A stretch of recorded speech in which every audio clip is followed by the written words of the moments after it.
Hi friends, నేనైతే ఇప్పుడు విజయవాడ దగ్గర చిట్టినగర్ అని చెప్పేసి ఐడియా ఉంది కదా, అక్కడైతే ఉన్నాను నేను. ఇక్కడ చూడండి, కొండ పైన ఇల్లు అయితే కట్టారు. ఈ చూడండి, నేను జూమ్ చేసి చూపిస్తాను. నేను మీకు ఎంతవరకు జూమ్ చేయాలో అంతవరకు జూమ్ చేసి చూపిస్తాను. ఇక్కడ చూడండి, ఇది కూడా ఇల్లు చూడండి ఎలా ఉన్నాయో.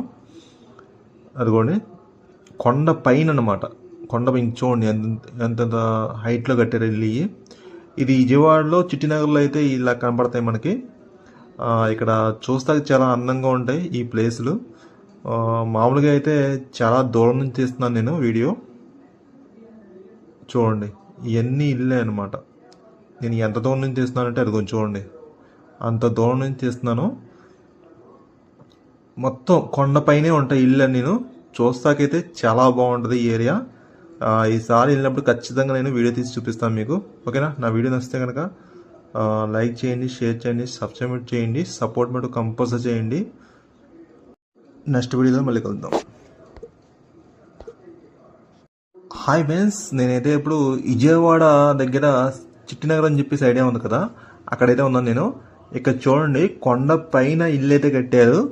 ఈ చూడండి, నేను జూమ్ చేసి చూపిస్తాను. నేను మీకు ఎంతవరకు జూమ్ చేయాలో అంతవరకు జూమ్ చేసి చూపిస్తాను. ఇక్కడ చూడండి, ఇది కూడా ఇల్లు చూడండి ఎలా ఉన్నాయో.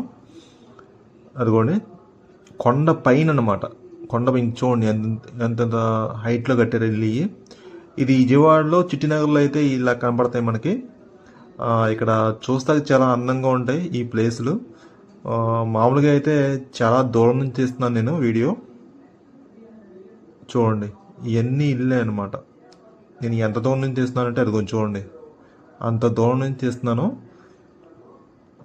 మొత్తం కొండపైనే ఉంటాయి ఇల్లు. నేను చూస్తాకైతే చాలా బాగుంటుంది ఈ ఏరియా.